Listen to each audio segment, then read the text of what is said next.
So I got this new mic. I'm really excited. I just kind of want to grab it and start rocking out. But I will refrain until this is done. But hopefully you can hear me better now. All right, let's get started.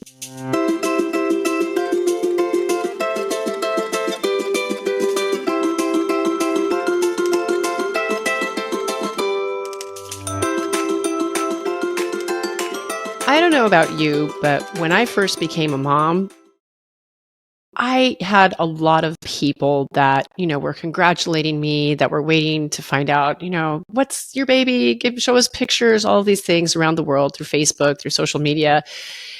And in the day-to-day, you just get kind of lonely. And I have to admit, I didn't really have a best friend at the time when my baby was born. Now, this isn't to say poor me. Obviously, I had Andrew, who was amazing in my rock. My mom came out and stayed with me for a while. I mean, I had like the suite of care around me. And as motherhood progressed, though, I realized I just needed that go-to person. Not my mom. Love my mom. She's my go-to girl. Not my husband. Love my husband. He's my bestie. I needed that she's my girl, though. And I hadn't had that for a while. And I kind of looked back at my life. I've always been the type that has had the one best friend and then just been social with a lot of people, right? I just kind of was the person that was able to jump around and fit into pretty much whatever group, but I had my bestie.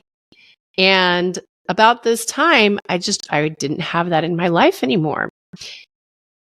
And momming can be a really lonely gig when you get into the day-to-day of things. And if you don't have someone to go to, it feels even lonelier, which is why when you look online, there are so many Facebook groups for mom needs friends, or I just, mom here, pay attention to me, whatever it is, but they're all over the place. So I know that I wasn't the only one having this experience. And I was kind of breaking things down. I was looking at the differences of generations. We have the baby boomer generations. That's my parents' generation. They grew up with like 3.6 kids in the home or something like that. But a lot of kids, they kind of had built-in friends at home. And TVs were a newer thing for them. So really life was outside. Life was playing. Life was socializing or doing work or something like that. Then you got into Gen X, hello, here I am, till end, where we were the latchkey kids. And again, we were the MTV kids. TV was a thing, but man, I just remember being outside all the time, playing with friends. We were out until the lights came on or my mom whistled and people called down the road, your mom's whistling, and then we came home. And we were always playing with friends. After that came the Gen Z. And now this is where we start to have the first generation that's growing up where they're fairly young and the online presence is a big deal. Or I'm sorry, it wasn't Gen Z, it was millennials. Okay, so we have millennials. They're coming in around 1980 to about a little after 2000. And then Gen Z comes in, and this is the first generation that's born where social media has never not been a part of their life. As long as they live, social media has existed, and that's just the way we do life. And so much of our friendships have transformed from in person, from being, face to face, shoulder to shoulder, to online or text. How often do you just text friends, right? I've got this great list of text friends, but how often am I actually seeing them in person? So the reason that I really wanted to do this episode is because one thing I love about the podcast is it makes me stay accountable to the things that I'm really trying to work on in my life. And I have all of these tools and resources, but let's be real. Sometimes you just get stuck in your routine and all of a sudden you're like, wait a second, I haven't been doing the things. And this is why I'm feeling a little stuck here. And I've created some great friends around me. And I also realized that I haven't been stepping up and being the friend that I wanted to show up as for them. So I'm holding y'all as my accountability partners. You can call me out. And now I have this to remind myself and hopefully, go along this with you of what it takes to create that friendship. And although I have this great group of friends, I look at my mom as an example. She grew up in Chile, moved here to the United States, married my dad, and she's just one of those social butterflies. She's just the type of person that you meet her, you fall in love with her right away. She's just like this unique unicorn of a woman. I mean, If you know, you know. And she ended up, when we moved to California when I was in my teens, back to California, I should say, and she worked in a hospital. She was a fantastic nurse, and she ended up making friends with this core group of women that were also nurses. And this was back in, I don't know, 1990. So that's a lot of years that I don't care to count because that means I'm also that many years old. But they have continued this amazing friendship. And each year they take a weekend. I think they do like a 4-day trip with each other. And it's just the girls. And I admire that. And I love that. And they just have each other's backs no matter where they are.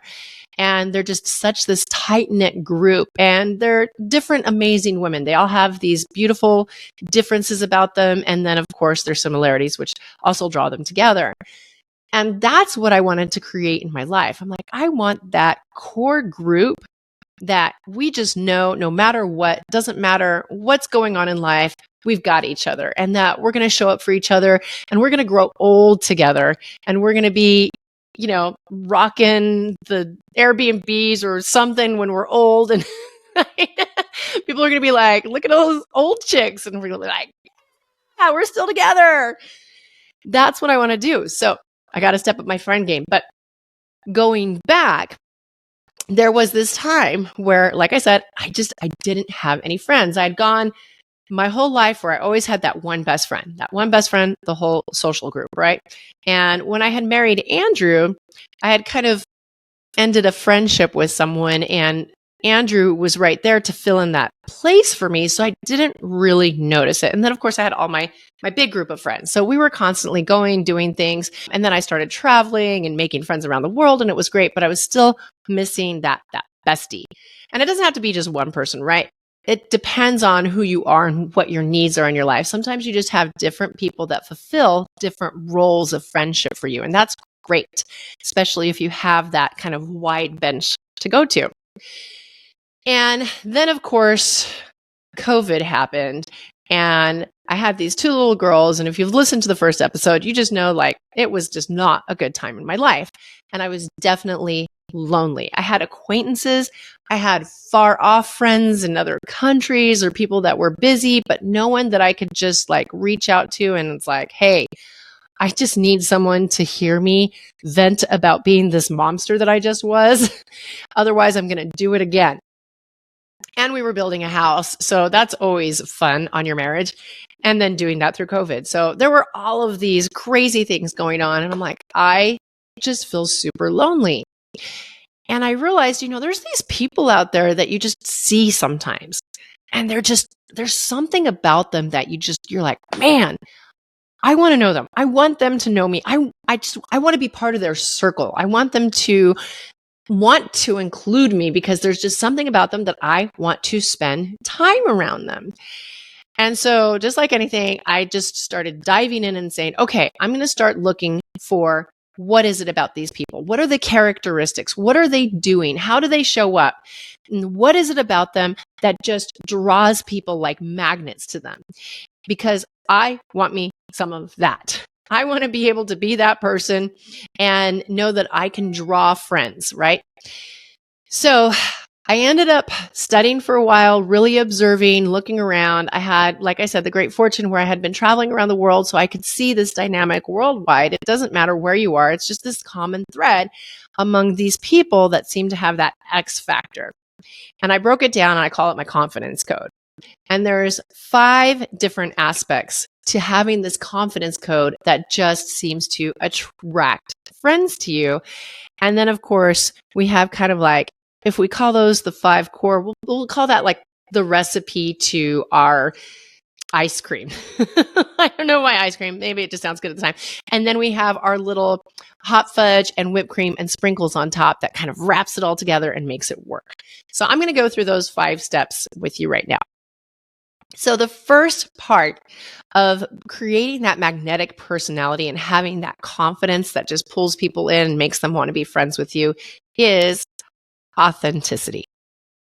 I know authenticity, they're buzzwords right now. And I mean, buzzwords become buzzwords for a reason, right? Because people need that, or they're drawn to them, or there's something about it at the time where it's like, yes, that's what we want more of. And there was a long period of time where, whoo, shooky. It was the drought in my life where I had this 10-foot wall that just was in front of me, behind me, surrounding me at all times. I just felt like I wasn't a good enough person in my life. I wasn't where I wanted to be financially. I mean, I was broke. I wasn't where I wanted to be in my business. I wasn't where I wanted to be in my body. I wasn't, with anyone for many years and years and years. I mean, I just had the whole sob story going on. And so I thought that I would protect myself by keeping people away, because God forbid that they learn my dirty secrets and they learn that I'm not this cool person. And so I just had like the permagrin, I was that person. And at the time I did have a friend that was bold enough to come up to me and say, you know what? People think you're fake. And I got to hand it to her, because that's a hard thing to tell someone, even to a friend, because you don't want to hurt their feelings. You're like, should I, shouldn't I? How are they going to react? Are they going to, be mad at me because I'm the messenger and think that I had something to do with it or whatnot? But she was bold enough. She let me know. She came from a place of love. And I'll tell you, it was like a knife in the heart, because that's the last thing that I wanted people to look at me and think, man, that she's just fake. You just know when you get around her, it's not going to be real. You're just going to have a plastic face. And so I really had to take a look at, okay, is this wall that I have built up around me, is it worth it? Is it really getting me the life that I want? Is it bringing in the friends and attracting the people to me that I want? And let's be real. Everything around me clearly demonstrated that it was not working for me. Not in the least. In fact, it was repelling everything that I was wanting to attract into my life. And so I had to learn how to be authentic again. And it is something I'd done in my life before, but sometimes when you take some hits and there's a lot of them in a row, you build up that wall and you forget what works and you think that you're protecting yourself. You're really not. And so I did it little by little. And when I say be authentic, that doesn't mean that you have to go and tell the whole world everything about you, which I sometimes do. I have become a little bit of a queen of TMI, I'll admit it. But you pick and choose the right people and the right times. And when you're able to be authentic and open up and expose those little dirty cobwebs that you've been hiding in the corner of your soul, that's when people start to relate to you. That's when they feel like, oh, man, she could tell me that. Maybe I can tell her a little bit about me, because maybe she won't judge me, and they trust you. And that's when you start to form that connection. People crave to be around people that they can just let their walls down and just be themselves. I was looking through some jokes online, which, of course, I got my joke at the end, little teaser. And a lot of the common threads with friends were, someone who can come over and we can both take a nap and we're cool. Or we can just sit there and we don't even have to say a word and everything's fine. But again, it's just that feeling of, I can be myself and I know that you're being yourself and everything is accepted and we're good. So authentic. That is the first thing that I noticed in all the people that had that magnetism. Okay, so the number 2 thing that I noticed was commitment. And I'm not talking about like, I will be committed to you as your friend. We have a friendship ring. Here's my wedding ring. Here's my friendship ring. I'm talking about you are a person of your word. So how many times have you been invited to something or someone wanted to have a phone call or go out to coffee or whatever it is, and you're like, I just don't want to do it. And so you do the wonderful, yeah, maybe I'll check my schedule. I'll get back to you. Yeah, it sounds good. It sounds good. I'll get back to you. And then you never get back to them. Or I'll be at your house. And then when it comes to time to go to their house, you're just too tired and you don't even pick up the phone to text them and let them know you're not going to be there. And now people start to think, are they dodging me? Like, is this a message that they're trying to send me? Or is this just a flaky person? And those people that draw the friends into them like magnets, they are committed to their word. So if you call them and you say, hey, do you want to come over to my house on Friday night? If it's a no, they'll say no. And it's not anything more sinister than that. It's just no, And that was something that was really hard for me to do for a while. I was the queen of, oh, well, let me check my schedule. And then, oh yeah, I'm busy. I'm busy that night. And hope, got to remember not to post anything that night just in case you do go out somewhere else. And I learned that I could simply say, hey, you know what? Thanks for inviting me tonight. I'm going to pass. And that's it. I don't have to give some explanation. I don't have to dive in deep. They don't need to know every single little thing right there. They just know, okay, not tonight. And if I want to continue, hey, let me know next time because I'd still love to hang out with you at some point in the future, right? And you don't even have to do that. You can just, it's a simple no. No is not a bad word. It doesn't have 4 letters in it, right? It's only 2. We're good. So when I learned the power of being committed to my word, saying yes and following through with that, and if I didn't want to say yes, being okay with saying no so that people knew that they could count on me. That made a huge difference in how I showed up and how people started showing up in my life because they knew that if I said something, they could count on it. So we have authentic, we have committed. The third part that I noticed in these people was habits. And I know we all have habits. We are our habits, right? Basically, we start doing something, it becomes a habit, and now we're on autopilot and we're not even doing it. It's doing us. So habits are a big thing. And you're like, okay, so what about habits and friendship? How does this work together? Well, because it determines the type of person that you are. Like, for example, in the mornings, usually your cell phone's right next to your bedstand. Do you grab it and start looking at emails? I don't know about you, but like seriously, I get a high just deleting emails, and I'll wake up and there's like 200 emails in my email. But I have so much junk email, it's ridiculous. But I'm like delete, and I'm like every time I'm like ding, ding, ding. I feel like I'm doing something, like I've accomplished something, and I still haven't even left my bed, right? So is that really doing something for me? Is that a good habit? No, because then I get up, I'm still kind of tired. I've, not even ready for the day. Versus what if I grab that same phone and instead of opening up my emails, I go to a book and I read a chapter or 10 minutes or whatever it is of something that empowers me and inspires me. Now I'm set up for a completely different day when I have that habit, right? Because I get up, I'm energetic, I'm ready to face the day. I want to put into effect what I've learned. And so I show up differently to the people around me. So what are the habits that are running you? Are they ones that are empowering you? Are they ones that are drawing people to you? Or are they ones that are taking you down and repelling people? Habits are a really big thing. Okay, so number 4 is a positive outlook. And when I say a positive outlook, I'm not talking about like, you got to be like, yes, raw for everything, right? Sometimes things suck. That's just plain and simple. They do. And that's okay. You can have a positive outlook even when things aren't going your way. A positive outlook simply means that you can recognize what's going on in a situation. You can get that there are bad elements, and you're still going to say, okay, how can I turn this around and make this work for me instead? And you're not that person that when you walk in, people are like, ooh, black hole coming in, shift position, avert, get away, she's going to pull you in.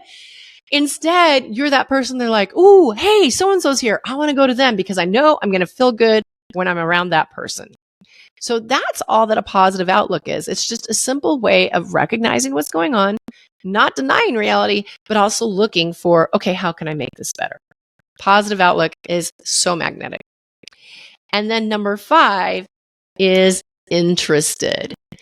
I didn't say interesting. I said interested. Because I know we all want to be the most interesting person. I mean, Dos Equis made a whole campaign on it, right? Like, who doesn't want to walk into a room and everyone's like, oh, I got to hear what they said. They just got back from the Himalayas and they skydived to the top of Everest and skied down. And then the Sherpas were like, what? And now they're writing a book on them. Wouldn't that be fun? But what people really crave is someone that is interested in them. And in fact, it's funny because sometimes you can sit down with a person and all you do is ask them questions and then you listen. You don't sit there and formulate like, okay, I'm going to ask them this question because then I'm going to answer like this when they're done talking and think about all the things that you're going to be saying. You actually listen to what they're saying. And then you come up with a different question based off of that response. And you'll end up leaving parting ways later. And all you did was ask maybe 3 questions. And that person is thinking, they were the best conversationalists in the world. I love talking to them. Because someone took the time to be authentically interested in who they were. And they took them in and they received them in a way that felt good. So being interested is that 5th element that puts that confidence code package together. Okay, so now that we have the recipe for the ice cream, we're going to put the hot fudge and the whipped cream and the sprinkles on top to make that package perfect, okay? So we have this package now of who we're becoming, but how do we use that to go out and make friends? Well, the first part is you got to be the friend first. You've got to be that person that makes it easy to become friends with. So for example, with my girls, whenever we're out and we're in a group setting, we do a 1 day a week co-op at school, or we're at Sunday school, or whatever it is, I always let them know, okay, if there is a new person that comes into this room, be the person that goes up and introduces yourself, finds out what their name, and then take them around and introduce them to your other friends so that they feel welcomed instead of feeling like an outsider looking in. Because so often when we do come across a group of people, they've already known each other for some time. They've already invested into each other. And so you are that outsider, right? And it's weird and it's awkward. So you got to be the person that's willing to step up and be like, hey, how are you? Nice to meet you. Whether you're the person that's in the group or whether you're the person trying to get in the group, because otherwise you're just sitting there twiddling your thumbs. So be that person that's willing to take the step. I know you're the weird and crazy one, but guess what? I'm telling you, it works. This is from personal experience. All of my friends, let Mitch handle it. She'll go and say hello to them. All my neighbors, we're in a new neighborhood, well-ish. Houses are being built, right? Every time someone moves into that house, I am there with cookies and toilet paper and paper towels and hand soap. That's just my thing, right? And I take it to them because it's a really great way to go and say, hey, I got some stuff to get you set up. By the way, my name is Mitch. I'm your neighbor. What's your name? Welcome to the neighborhood. And then we put them in our little WhatsApp chat because I want them to know when they come here, they are not alone and that they have someone that they can go to already and that they feel welcomed. And that's what I would love for someone to do to me. If someone came, and knocked on my door when I first moved in and did that, I'd be like, wow, thank you. I appreciate that. So step out, be that bold person that is willing to be the friend first. Okay. The next thing is prioritize. You got to prioritize those people in your life. And this one is a big one I'm talking to myself right now because like I said, sometimes you get stuck in those routines and you stop doing some of the things that made you successful and you're like, oh, wait, something's a little out of whack here. And I realized I haven't been prioritizing my friends the way that I want to show up as a friend to them. Because yeah, of course, we have those friendships where I talk to them once a year. It's great. We pick up where we left off and boom. And we just know that that's the friendship. Yeah, of course. But on a day-to-day basis with your everyday friends, the ones that are close to you, if you're not reaching out to them or texting them or calling them or dropping by, checking in on them, then they get busy with life and the friendship starts to kind of fall apart because you're losing that connection. And we are creatures of connection. We have kind of this pack mentality. That's why being a part of a group feels like such a priority for us, right? Because if you're out of the pack, then you're on your own. And when you're on your own, you never know what can happen. But when you're in the pack, then you've got that circle of protection, right? I'm kind of talking at a basic level here, but you get what I'm saying. So you need to prioritize time with your friends.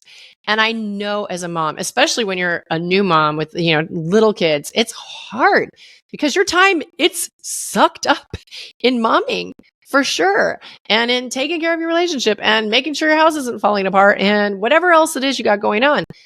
You need to take the time to prioritize those friendships, reach out, make dates with each other, get, even if it's a phone call or a Zoom or whatever it is, take that time and make sure that you're connecting and that they know that you are there for them and that they can be there for you.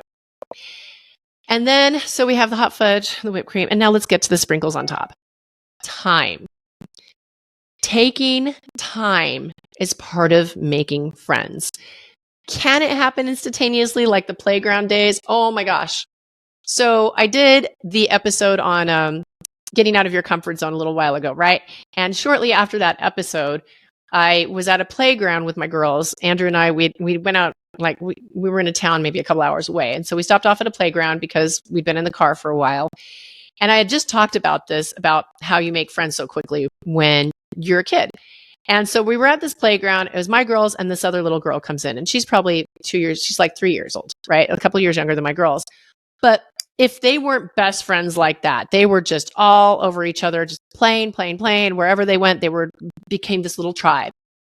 And so when it came time to go, literally the words that came out of my girl's mouth were, "Oh, we can't leave Rose. She's our best friend."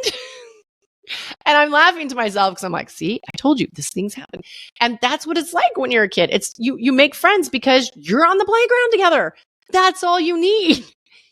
As we get older, though, we become a little more complex. We have a few more experiences and we have some likes, we have some dislikes. So, you know what? Can you be friends with anyone? Sure. Are there going to be people that you're going to gel with just a little bit more? Yeah, of course. We have more common experiences that's going to bond you. You're going to have similar preferences. Sometimes it's opposites attract, right? But whatever it is, we tend to be drawn to certain people a little bit more. Doesn't make anyone else not worthy. It's just sometimes we just are drawn to certain people. That's how we work as humans. And it takes time because there's that trust factor. And trust isn't given overnight, right? And then, like I said earlier, if it's a group of people and you're coming in, they got to know that you are committed, that you're sticking around, and that you're worth the time to invest for them. So I think this is one where we short ourselves a lot. We get really frustrated and then we don't show up the way we want because, it's been a week or a month and we're not besties already. And sometimes it might take a year. It might take a little bit longer. I don't know. But if that person seems to be worthwhile and there's some response, then keep at it. Give friendship the time that it needs to form. It's okay if it takes a little while. That's the fun part anyway, getting to know each other, right? So that is my friendship code, my confidence code to making friends, and the little sprinkles and stuff on top. And like I said, thank you for being here and letting me talk this out, because this was a reminder that I needed for myself to step up and start doing some of the activities that I haven't been so good at lately, because I've been getting down my little rut of a road as well. It happens to all of us. I feel better now. I need to call some friends. I need to have a girls' night. It's been too long. Hopefully you can set one up soon too. Maybe you guys can listen to this together, take notes, be like, okay, are we doing this? Who do we need to make friends with? With that, I did also write this out. I have a little guide. It's called The Confidence Code for Making Friends. So if you want all of this stuff that I just went through and you want it written out and you want some little checklists to go off, because, you're, like we said, the checklist, it just makes you feel like you've done so much. You can go ahead and send me a DM, or you can go to funrichmomfriends.com and I will get that out to you. Again, funrichmomfriends.com. So I did promise you that I would leave you with a little joke. And I have to look at it really quick because I just learned this one, but I thought it was so cute. All right, ready? Friends come and go like the wave of an ocean, but the good ones stick around like an octopus stuck on your face. I thought that was cute. Okay, you guys, thank you so much for hanging out with me today. I had fun with you. Again, if you enjoyed this, I would love it if you would like and subscribe, share this with a friend.